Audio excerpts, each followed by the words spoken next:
Welcome to the liberating river where spiritual freedom meets soul aligned wealth.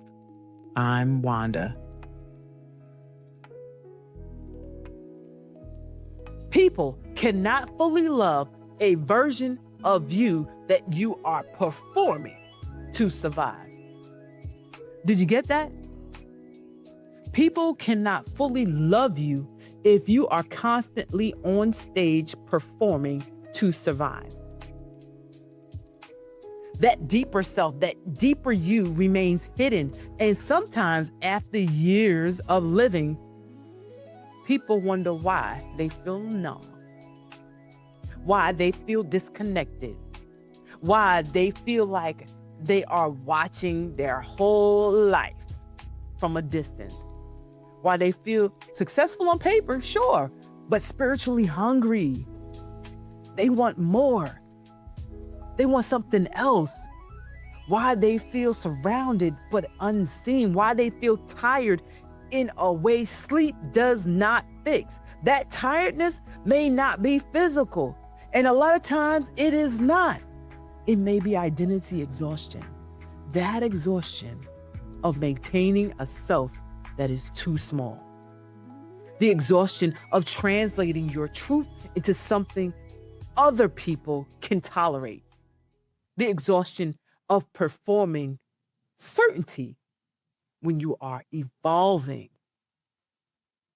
The exhaustion of being loyal to expectations that are not loyal to your wholeness. The exhaustion of living as a role instead of a person. And this is where we have to be honest.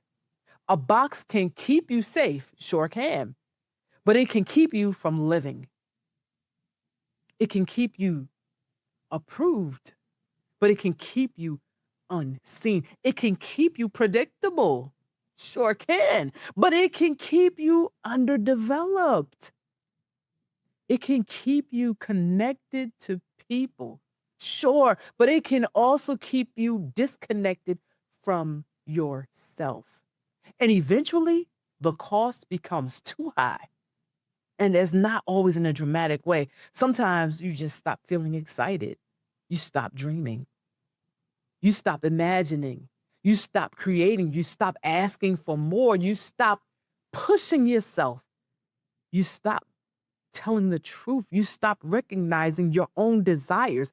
And then life, in its mercy, sends a flood your way. A flood of disappointment, health scares, job changes, breakups, spiritual questioning, financial wake-up calls, a creative urge that won't go away, grief that rearranges your whole life, all your priorities. There's a moment when you realize I can't keep living like this. When the flood comes, the box or boxes start to show the weak areas. It starts to show the identity that used to keep you safe can no longer carry you. The old answers no longer answer.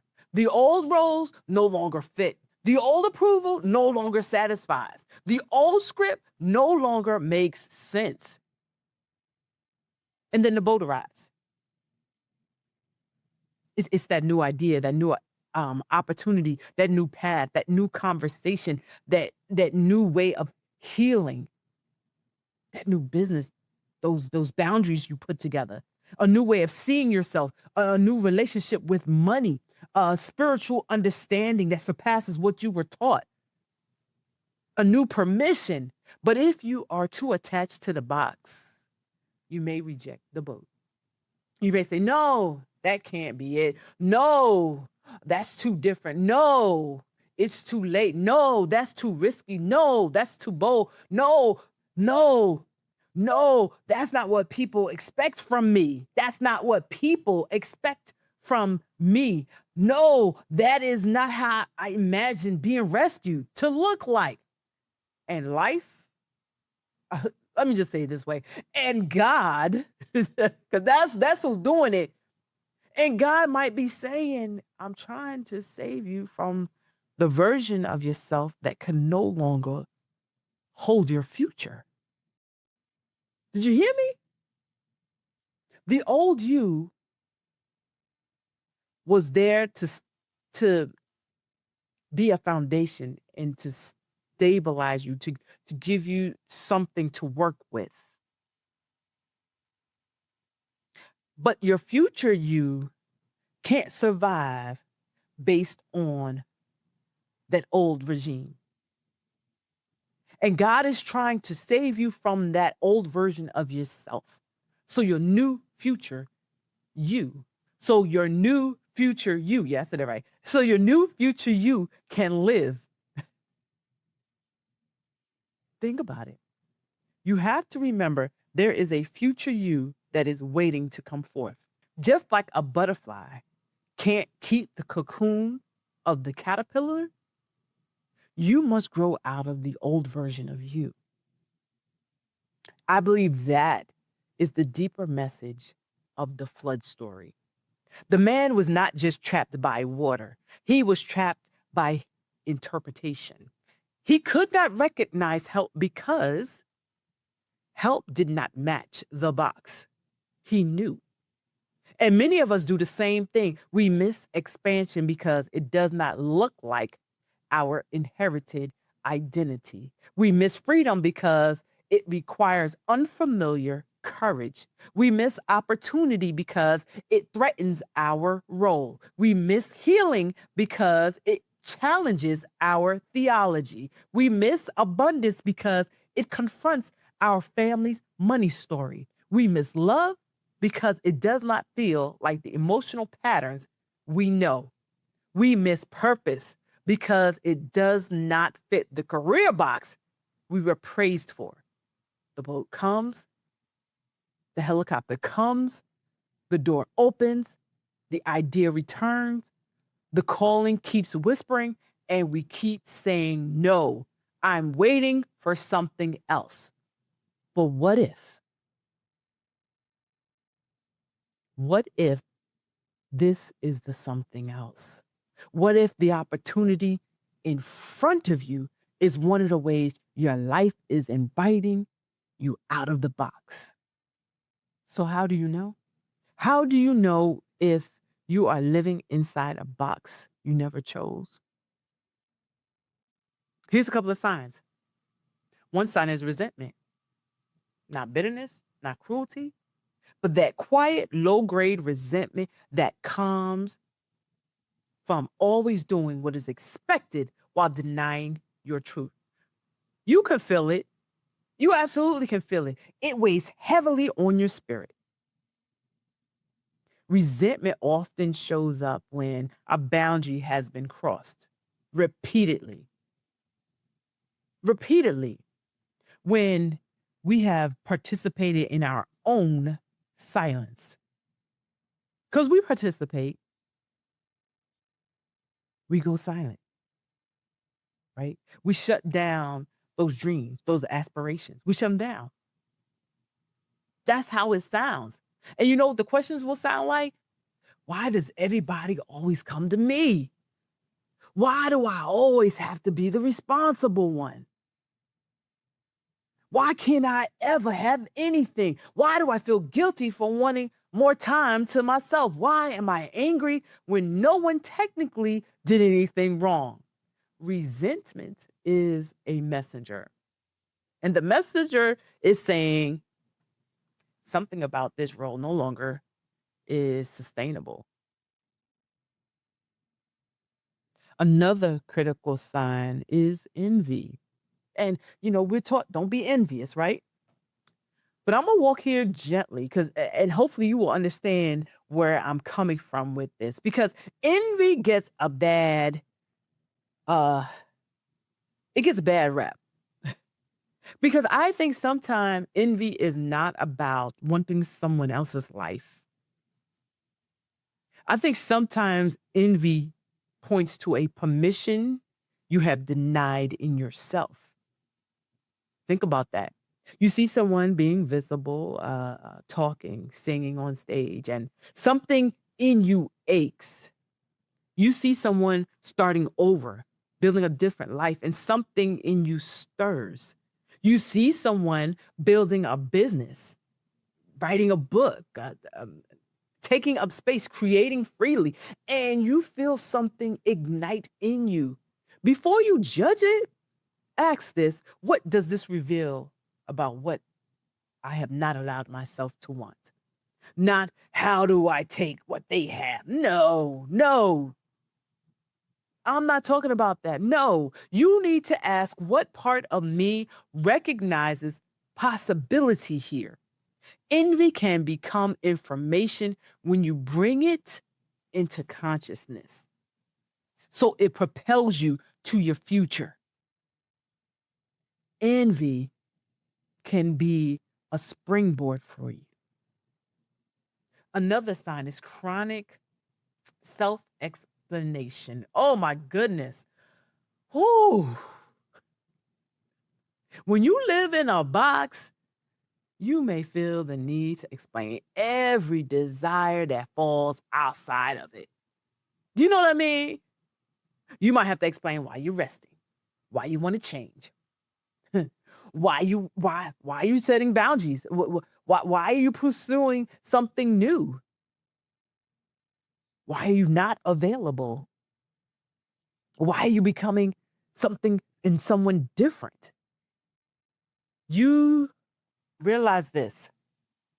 Realize this.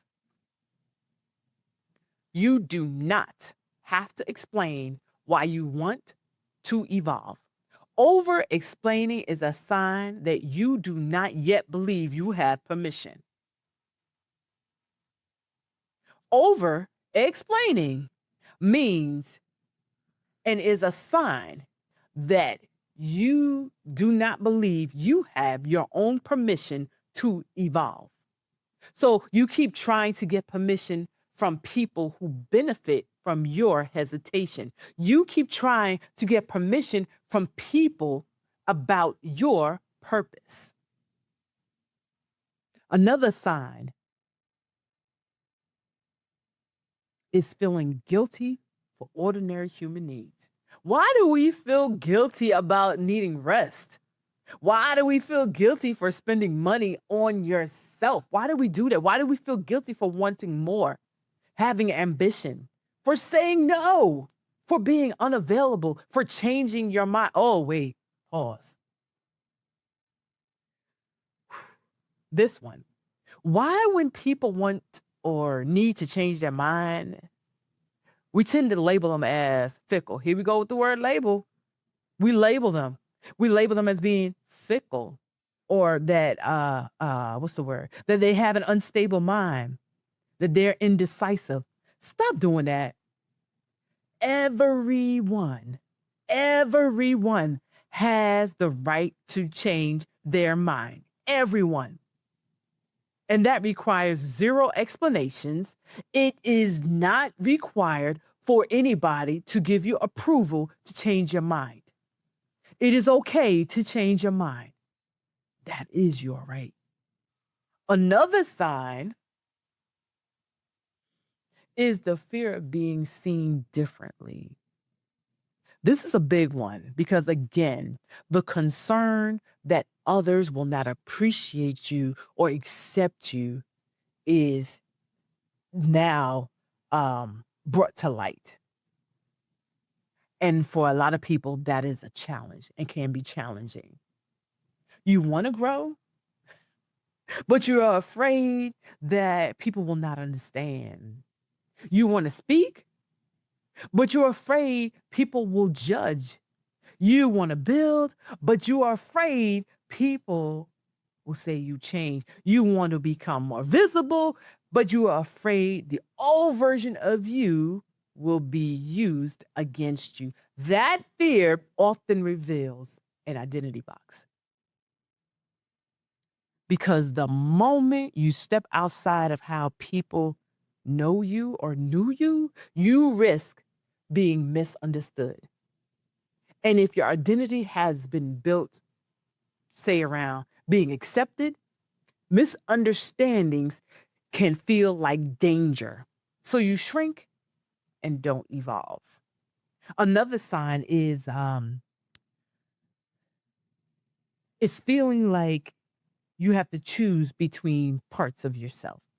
So, for instance,